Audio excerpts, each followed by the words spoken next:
special day. We are having a visit from our district governor, Paul Haranon. So that's going to be interesting.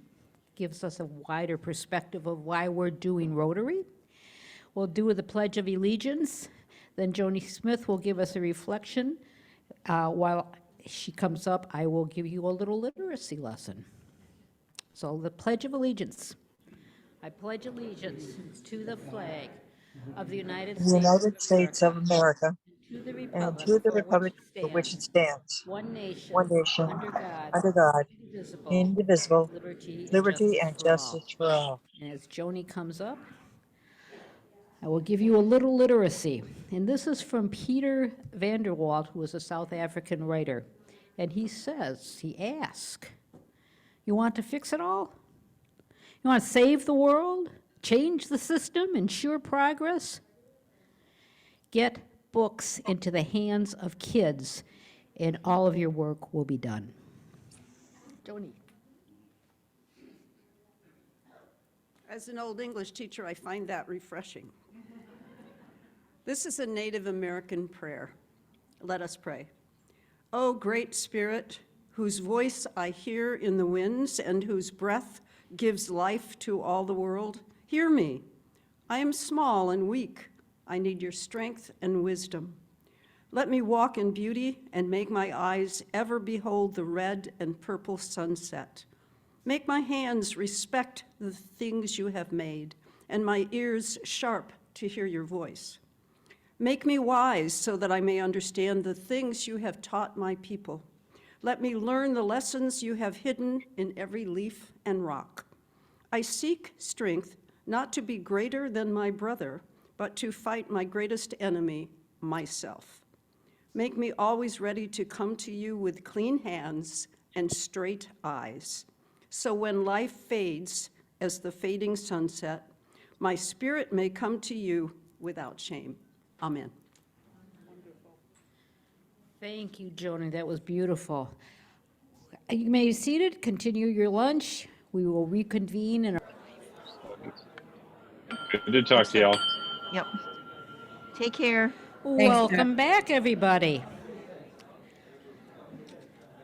We have, at this point in our meeting, we are going to introduce our guest and visiting Rotarians. And so we have guests Susan Crane, Gary Neeland, Rich Holtman, Tom Palmer, Marcia Hovey-Wright. I have a guest to introduce. Is Kimberly Bloom here? Okay.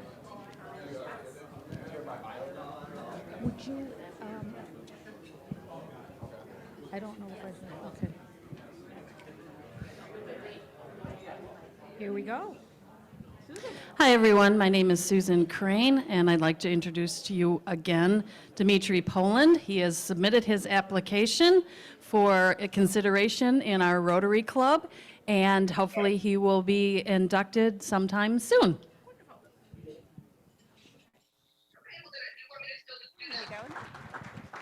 Yeah, submit it. Yeah, submit it. I'm Marcia Hovey-Wright, and I have with me as my guest today Hillary Skolton. Hillary is running for the 3rd congressional seat, which is a totally new district. The 3rd district, which starts in Grand Rapids and goes west to Lake Michigan and north to Muskegon Lake. So it does not include North Muskegon. That's fine. And Hillary Skolton, thank you. I'm very excited.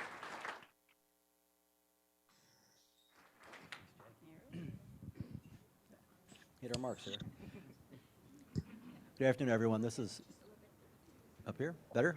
Okay. Okay. I was looking at the tape anyway. Okay. Hi, everyone. This is Joanne Stoneburner from Shelby State Bank. She's a mortgage lender, and I'm sending her an application this afternoon. Oh, and Drew Moss is with me too, but we're inducting him a little later, so sorry, Drew.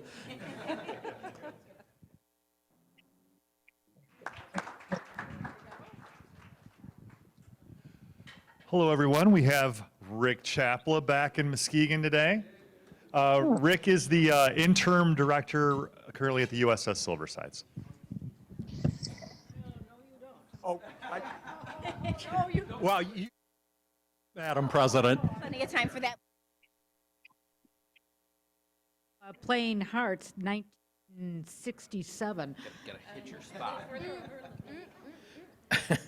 My guest today is my niece, Stephanie Stewart Tushak, who is in process of joining the club.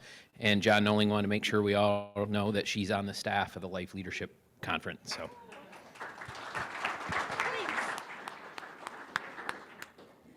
Thank you. Welcome guest. We always love to have our visitors. But there's a few members have a little paperwork to do. You get those blue cards in for your guest before you leave. I won't name names, Rich. Blue cards. Okay. And I think we're going to have to give Tom Palmer a permanent role up here. It seems like he has a guest every time he comes in. He's got a lot of friends. That's really great.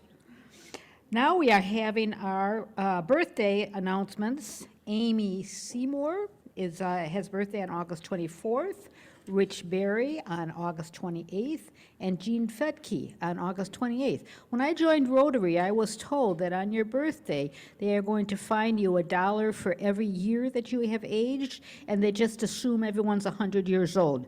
So a $10 gift from you to us on your birthday. Thank you.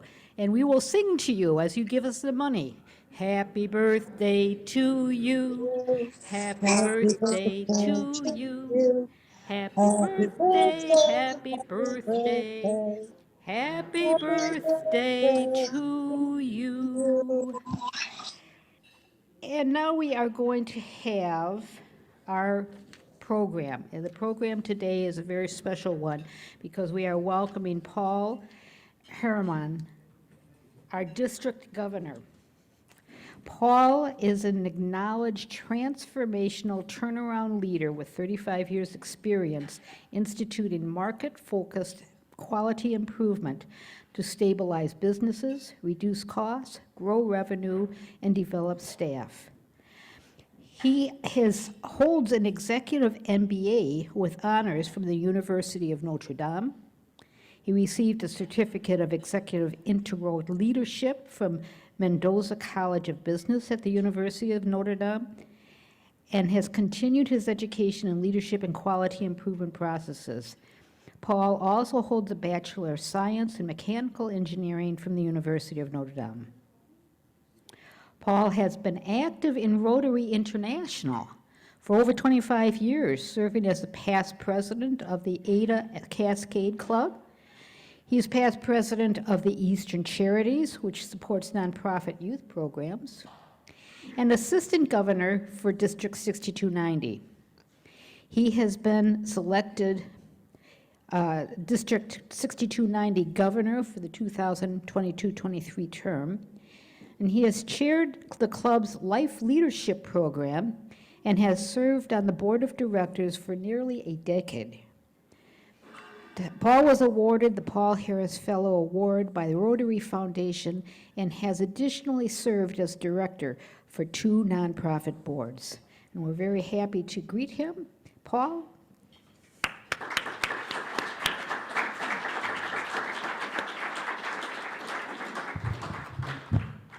Thank you, Jane. I appreciate that very much. I'm going to move your glasses so I don't break those. Thank you very much for inviting me today to come have a little chat. I was going to start off my comments, and it's particularly helpful. This is my 4th club visit of the week. Now, I feel like probably what Hillary feels like as a politician, although I never wanted to be a politician. I don't know how you do it. So you're going to, the days tend to run together. I can't imagine doing more than 2 of these events a day. But I am very grateful to be here today. I have to tell you, though, that, you're kind of in second place to Holland for views of speakers as they're looking out into the water. The good news is the weather's kind of bad today, so I won't have the boats going in front of me or the people going swimming and so on and so forth. So that's nice. And the pressure's on because you've got I count at least 3 potential members, so if I screw it up today, it's on me, and you guys can make up for it next week. Hopefully I won't do that. My comments today will be relatively brief, but I do want to share some things with you, and I want to start out, as a district governor, I have the opportunity in year number 22 on my hit parade of clubs to visit, out of 55 clubs and 1 Rotaract club. It's a real privilege and honor to do that. You see all kinds of different clubs, how they interact. I was really privileged to be able to meet with your board before you came to lunch today. And you have an awful lot going on. I knew that coming in. I can tell that by your website. I can tell that from what you do with Life Leadership Camp, what you do for the district, and we do appreciate that. You are one of our larger clubs, and as such, there is a responsibility which you uphold to help the district drive forward as we move into the next few years. As with any speaker or anything that you want to do, you want to tell stories. And I'm going to try to tell a couple stories today. And I want to start out my comments with a newspaper article from the Wall Street Journal from earlier this month. This actually was an obituary, and maybe some of you have read David McCullough, very famous American author, history author that brings history to life, brings stories to life very vividly.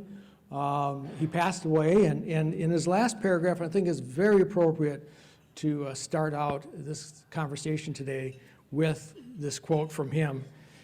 Quote, "History shouldn't be taught," and when I say history, I want you to put in the word Rotary.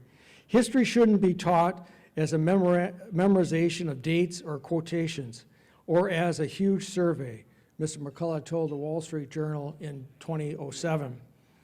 "It is most appealing to anyone, but particularly to the young, when you take a defined subject and bring it to life by telling a story." And that's what we are as Rotarians, is telling stories.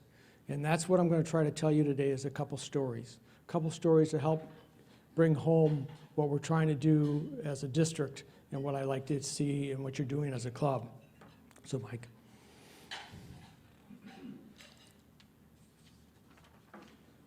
When I meet with clubs, the first thing that I do is I want to set the stage. And I want to set the stage because oftentimes in clubs you get very parochial, very siloed, if you will, in what you do just in your own community.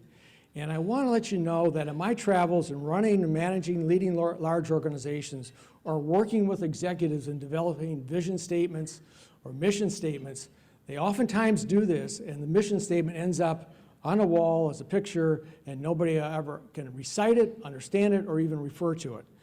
But in the case of this organization, our organization as Rotary in a whole, is that we really are people of action. And we talk about, together we see a world where people unite, take action to create lasting change across the globe, within our communities, and within ourselves. We do this by doing, and this is my first really technical term of the day, doing good stuff. We do good stuff in the world. We make people's lives better. We do it locally. We do it within the community of Muskegon and outside of it, and we do it within ourselves. We are the benefits of what we do. We are the stories that we tell. And we have to always be cautious in this West Michigan nice that sometimes you hear about, is that we don't tell those stories. We just get it done.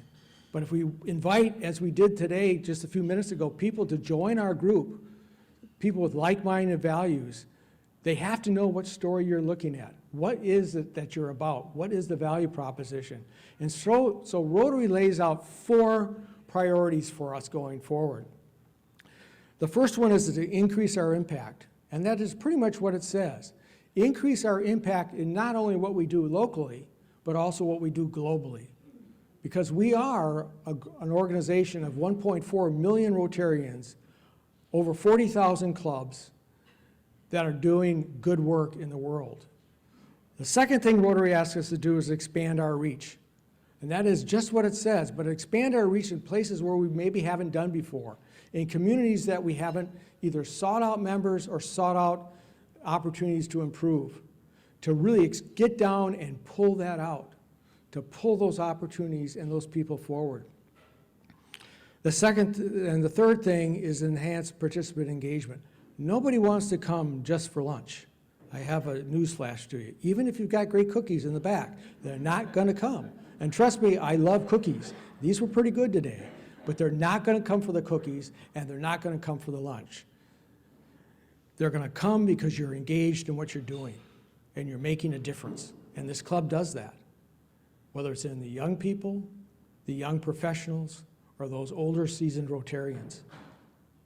And lastly, and it's so important in today's world, is our ability to adapt. You know, we came off of 2 very difficult years. We have to recognize that, but it's time to move on. It's time to imagine a future better than what we have today. And that's what we're here to do. And that's the good news, is that we have come out of that. And your club and other clubs are stronger for it, because we now no longer take this for granted, what we do and where we come from every week for lunch. I have a couple short videos today from our president, Jennifer Jones. But before I play the first one, I want to tee it up. Jennifer Jones is the first lady to run our organization in over 100 years. And she won't be the last, because we just announced that not next year, but the following year, another lady from Pennsylvania will be our Rotary president. That speaks to our diversity, to our inclusion, into building this organization to be representative of all what we do. It is similar to what you did earlier today. I was touched by the prayer that came from Native Americans. When I was up in, when Barb and my wife Barb is here, when we were up in Canada, we had, that was very pertinent to what they did, they representing the Native communities. That speaks to what we are as an organization. Again, we are a worldwide organization that is, and we need to be reflective of that. But it's really about telling the stories, right? And I want to share 2 very brief stories. I know there were some people here from Muskegon that jumped out of the airplane on June 28th. I was not one of them. That was not what I wanted to do that day. I would be, Barb and I were there as cheerleaders, but we weren't going to jump out of the airplane. But there were 2 people that did. First one was 100-year-old Dick Grout, and you can see his story on the website. Dick was one of the first, he was 112th Combat Engineers on June 6, 1944, was one of the first people to put his foot on the beaches of Normandy. And he was looking up at Barb and myself, and fortunately, we have visited those beaches, and we understand the suffering that went on in his particular group. It was over 80% casualties. And Dick looked up at us, and this was prior to his jump, and he said, you know, I bet you guys got around Normandy a lot better than I did. You know, that goes without saying. But his stories didn't stop there, and I'm going to relate these 2 stories in a minute, so bear with me. He then said that he was at the Battle of Bulge. Well, he went from bad to worse, and he ended up in a hospital ship seriously wounded. And he woke up, and there was this lady dressed in white looking over him. And he thought he died and went to heaven. In reality, he was on a hospital ship, and that was a nun that was taking care of him. And he had 3 square meals and warm sheets. But he was there to help us raise money for polio. There was a second young lady, and if she could stand, I think that's a key operative word, Kate was about this high. She came motoring in on her wheelchair, literally, and she asked to jump out of the airplane. She was not a Rotarian, and she asked to jump out of the airplane. And of course, we made that happen. So the video on the district website has the 2 of them jumping out together, and it really would touch your heart to see the reception that the 2 of them got on the ground. Barb and I asked, well, why did you jump? Because that's not something that most people want to do.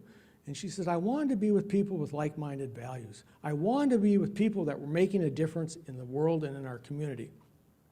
And you couple that with Dick Grout, who is a Rotarian, and he's had a life of service, and he's doing at his age, he could find better things to do than jump out of the airplane, but he did. And that day we raised $63,600 for Rotary, for polio. With the Bill and Melinda Gates Foundation 2-for-1 match, do the math, that's over $190,000. Polio is still with us.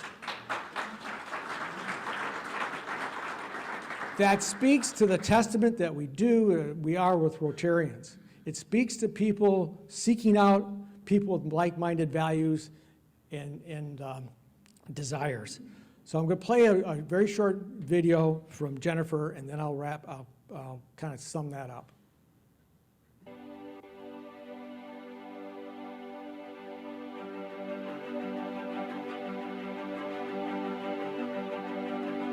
Years ago, an anthem was recorded that included this beautiful line. You may say I'm a dreamer, but I'm not the only one. I hear that lyric as a call to action. We all have dreams, but acting on them is a choice. And when organizations like ours dream big things like ending polio and creating peace, it becomes our responsibility to make these dreams a reality. Imagine a world that deserves our best, where we get up each day knowing that we can make a difference. You don't imagine yesterday, you imagine tomorrow. Imagine a world without polio. Imagine a world with clean water for everyone. Imagine a world free of disease, a world where every child learns to read. Imagine kindness and hope and love and peace. And that's, my dear friends, why our theme is Imagine Rotary.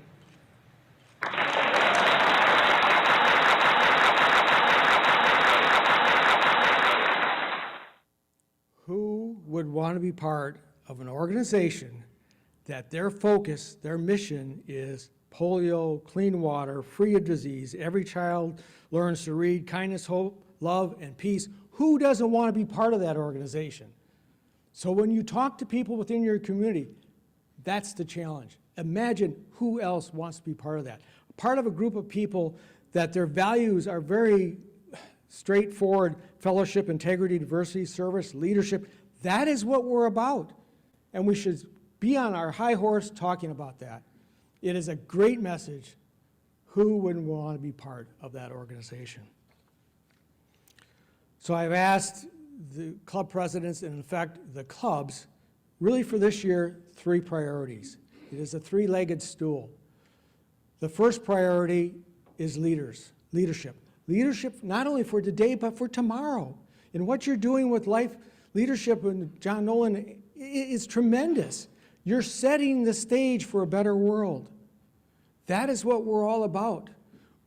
I know when I joined Rotary many years ago, one of the reasons why I joined it is because it had chance for mentoring. It had a chance to meet business leaders and to do, as I said, good stuff. That is all about leadership. Without that, organizations do not survive. The second thing is about membership as a priority. Not in the number, but going out and seeking those people with the like-minded values. That is what we're about. The numbers will come. Look into those areas that are underserved populations that we typically haven't gone into and said, not only can we help, but we like you to be part of our family, part of our organization, because truly, this is a family. In our Rotaract, and we were down, Barbara and I were there, Lakeshore United, which is down by Holland, on Monday. We inducted 3 new members. There were 2 more that couldn't make it. It's a club that started last week of young professionals. Average age is about 30. They join for 2 reasons. One is that mentoring opportunity, and one is to do something better for the community going forward.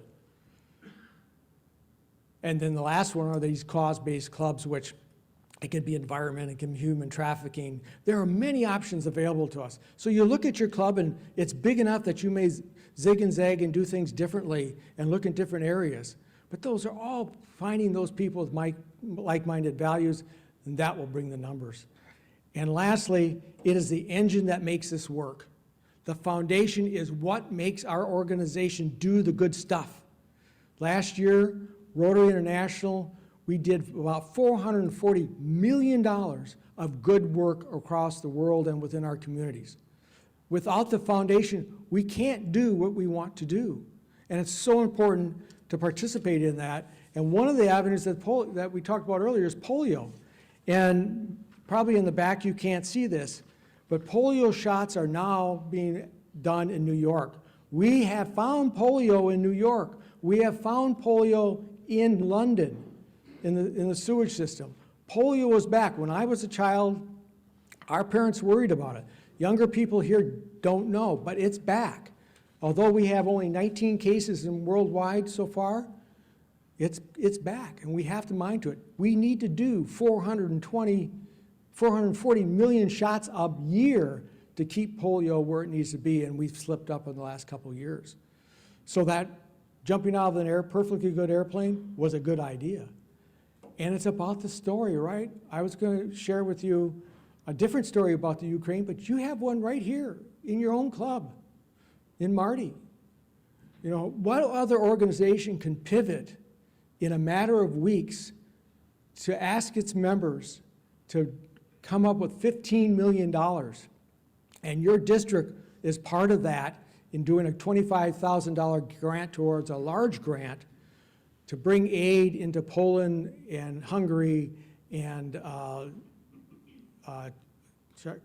Slovakia, thank you, I was going to say Czechoslovakia, can't do that, to help those Rotarians in need in the Ukraine and outside. I have two friends that are Ukrainian. They know we exist. There are 1,100 Rotarians and 60 clubs in Ukraine. They know we exist. We could not have done that without our Rotarians in the foundation. That is doing good stuff. And it's so important that you keep that in mind and you're proud of that and that you shout that again from the top of the mountain.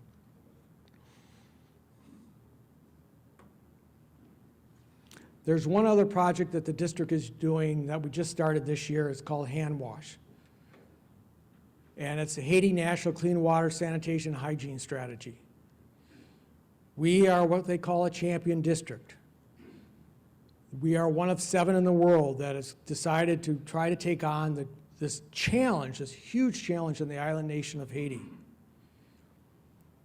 to try to bring that clean water and sanitation to that island. So we're working in one commune out of 144.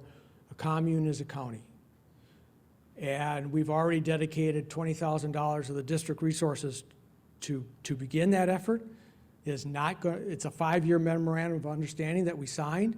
It's not something that's going to be done in 5 years or 10 years, but we're using that polio model of bringing all the partners together to solve a huge problem. We started in polio in 1987, and we are today with only 19 cases. 87, there were 1,000 kids a day contracting polio. Today, there basically are none a day. Haiti is a mess, but we will accomplish that goal. And so as we move on, we will be asking the clubs for interest and for help in that effort. It is so important that we do that. That speaks to the worldwide organization that we have. It is good stuff. Imagine the difference that we can do in that.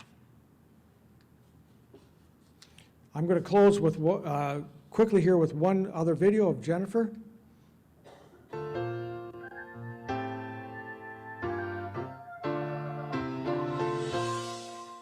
525,600 minutes. How do you measure a year in a life? Some of you may be familiar with this play, or some of you may be more familiar with the Puccini opera that inspired it, La Bohème. My friend, sitting Governor Michelle Barrere, recently challenged a bunch of us to think about how each one of us gets the same number of minutes. How we choose to live them is the important question. On July 1, the clock starts ticking. How will you use these minutes?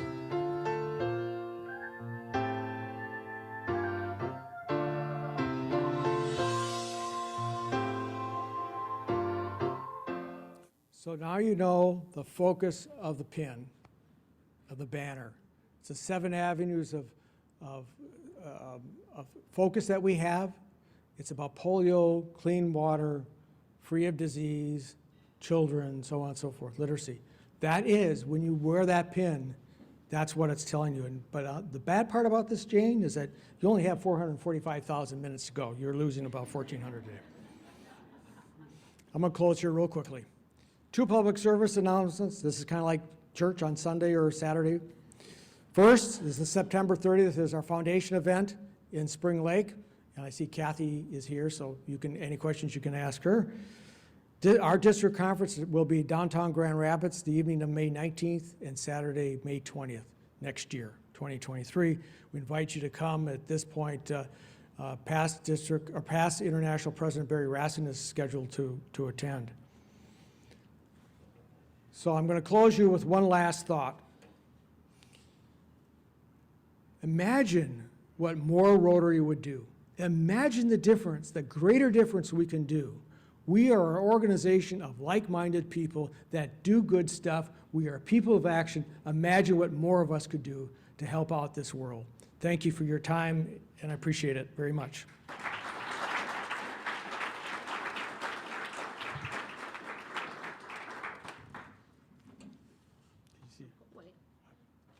Getting my stuff. Okay.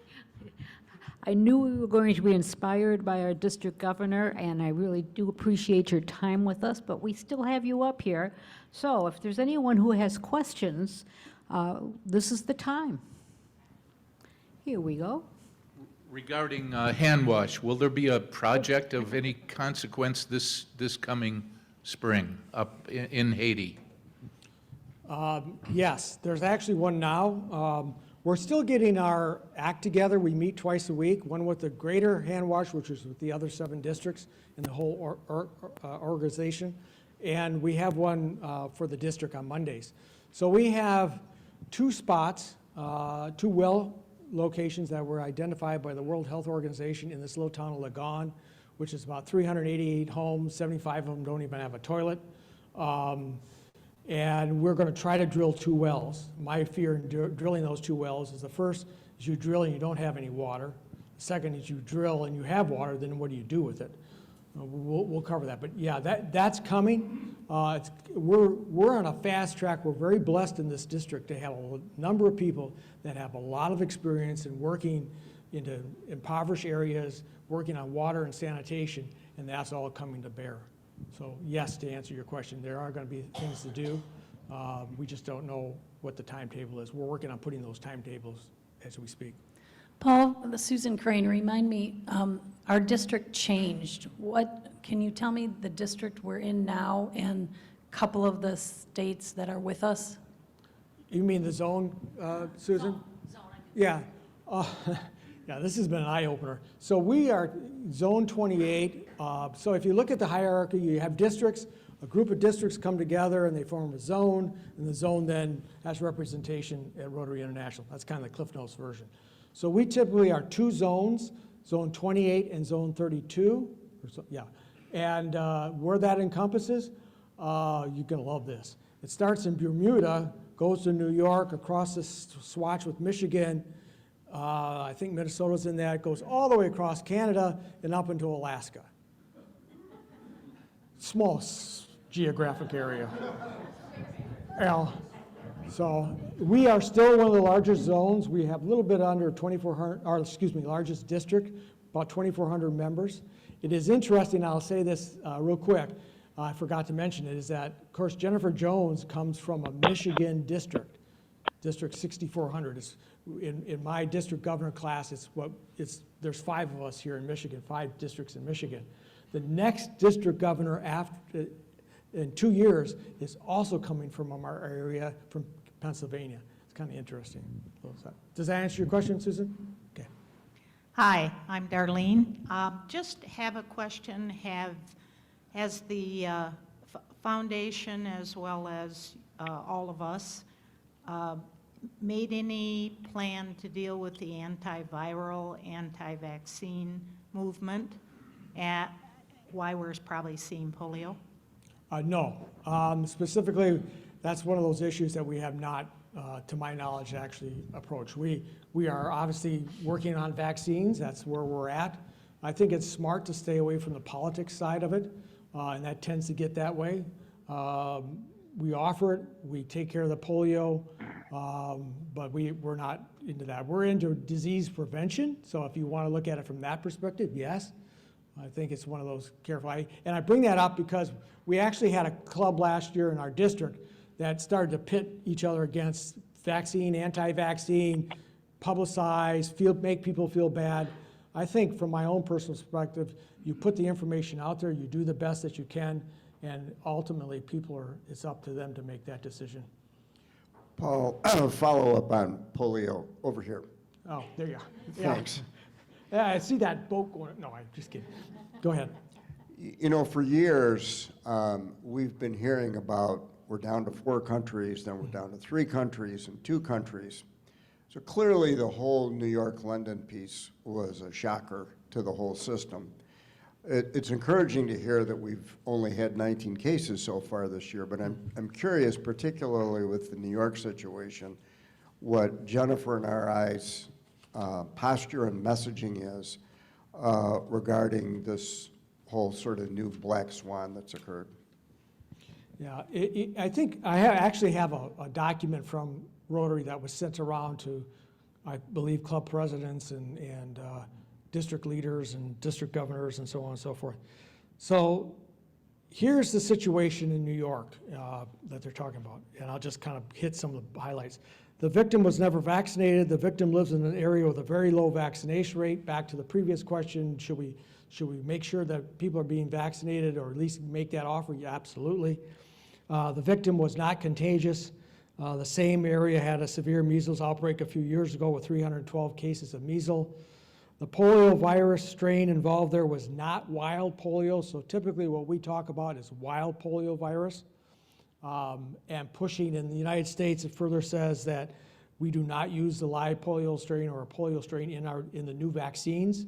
So the push, the second stage of this, if you will, of polio vaccination is the further vaccination is to use the new vaccine that does not have the polio strain in it to help get after these issues. So the person that was in New York actually came from outside in.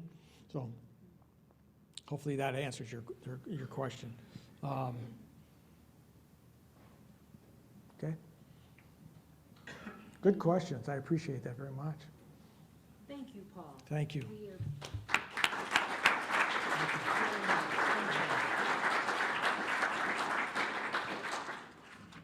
It is really inspiring just to know how we are connected with the rest of the world, even as our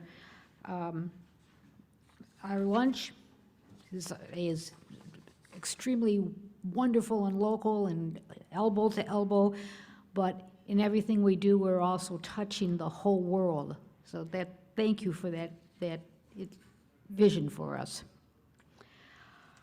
Okay, and now we have what we call our member spotlight. We strive to make Rotary membership, I'm not going to do it this time, as rich and diverse as our community. And one important avenue is vocational path. So we like to take this time to put a spotlight on one of our own to discover more about their lives outside of Rotary. My name is Janata Kidd. I joined Rotary, I believe it was July, this time last year. The reason why I joined when I started my position, my current role here at the State of Michigan, Muskegon County Department of Health and Human Services as the county director, it was a great way for me to, as a public servant already, to connect with other like-minded professionals that was doing work to promote peace and collaboration within our community and just networking. I often really love the motto of Rotary, being others before self and service and just promoting peace and unity, not just here in Muskegon, but being a part of something that is global. I'm a native of the city of Muskegon. I grew up in Nelson neighborhood, graduate of the Muskegon Big Reds in '88. I'm married and I have 2 adult sons, one serving in the Air Force and my youngest one is in manufacturing. My husband is retired. And then with our blended family, I have 4 adult children and 9 grandchildren.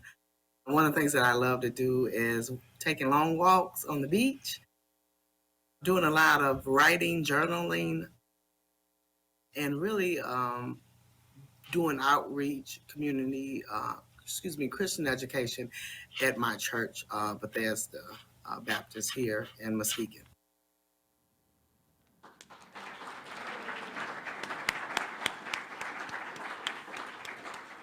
It's an awful lot of fun watching Danita here and watching Danita here.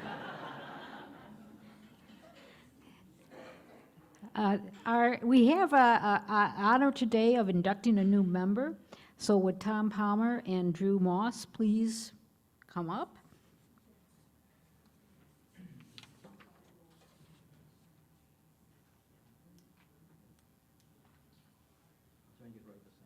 Okay.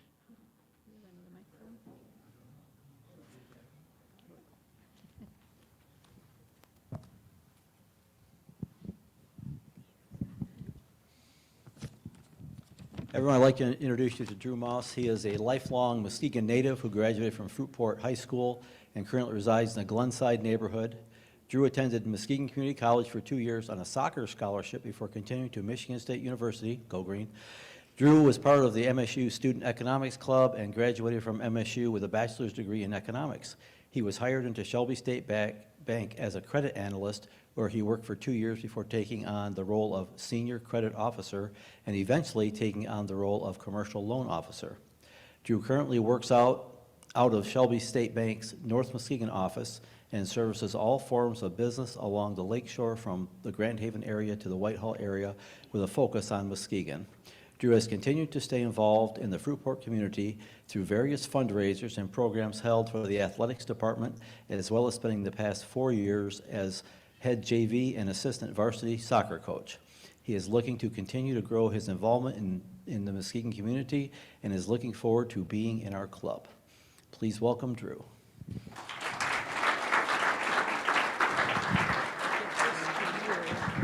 Hold on to. I will hold this. No, don't go away, don't go away. This is your part.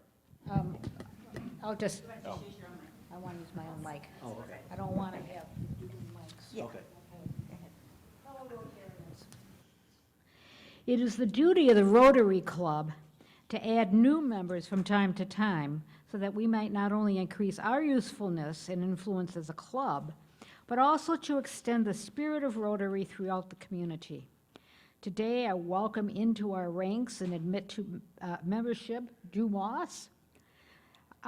Drew, you have been elected to membership to this club because your fellow members believe that you will be a worthy representative of your calling and also possess the qualities that permit you to exemplify the true spirit of Rotary in your public, business, social, and private life.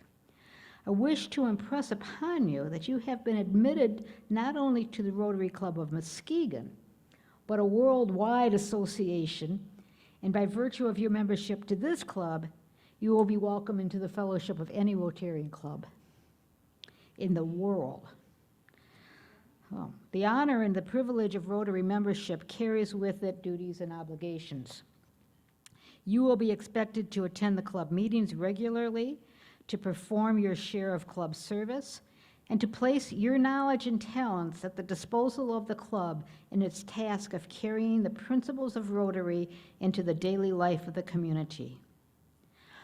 I ask all members to rise.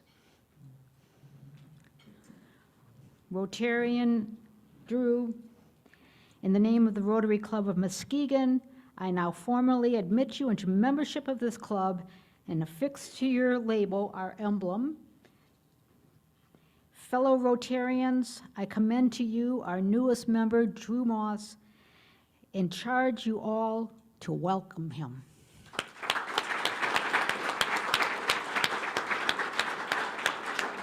We are giving you the four-way test and the plaque of Rotary that you can, hope you can display on your office or wherever you want to spread your influence. Thank you, Drew. Thank you, Tom, for bringing him. Thank you. Yeah.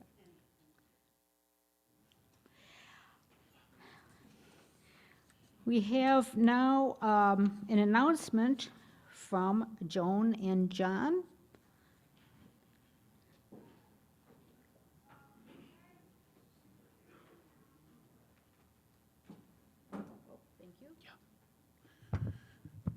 Speaking of the principles of Rotary and involving our members in the community, our club has the distinct opportunity of hosting a district-wide youth exchange conference here in November. Our inbounds for our district, of which they number 11 at this point, and we have 2 of them here in Muskegon, one at North Muskegon and one at Reese Puffer. They meet 4 times a year in various Rotary communities. And we've never really hosted one of these before. It's always been Petoskey or Camp Kettinen up near Tustin. And our district needed some help, and our chairs, Lynn Turnage and Christy Pollock for Youth Exchange, said, yes, Muskegon can do this. November 11, 12, and 13, and Joni's going to tell you what we need from our members, and we hope a bunch of you will step up and make this district Youth Exchange Conference a smash success. Joni? There's a sign-up sheet going around. What table is it at now? Okay, good. Well, I urge you to sign up to help with meals and to help offer a place for people to stay. We need 11 homes for overnight Friday and Saturday. And all that the 11 kids and the 4 adults need is a place to stay, because the district has a very full program of service and all kinds of things that these kids do Friday evening, all day Saturday, into Saturday evening, and then Sunday morning. So you just have to pick them up, take them home, give them a bed to sleep in, and take them back the first 2 days to St. Paul's Episcopal Church right here in Muskegon, next to the Art Museum. And then Sunday, we're still working on that, but we think we have a place because the church is a busy place on Sunday, so they can't do that. So I urge you to sign that sheet up and pass it around. We are very excited about doing this. So thanks for whatever you can do.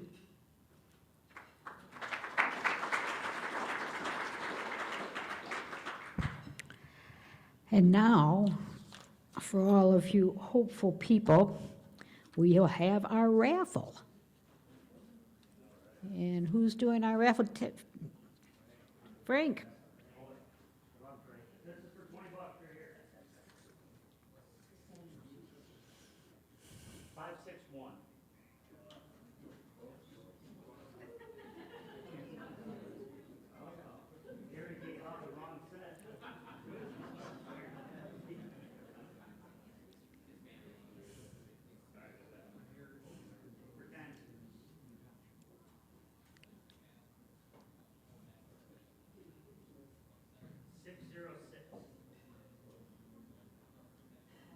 Over here.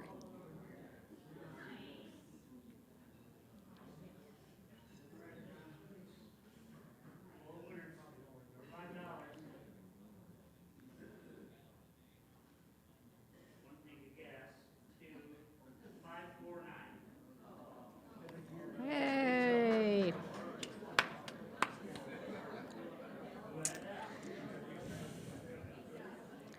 Now that we have enriched 3 of our Rotarians, we can get ready for adjournment. Next week, our panel is going to be a literacy panel. So instead of just a little literacy, you're going to get the full blast next week. So let's rise now in our adjournment to recite the 4-way test. Of the things we think, say, and do, is it the truth? Is it fair to all concerned? Will it build goodwill and better friendships? And will it be beneficial to all concerned? Thank you, everybody. Have a wonderful week.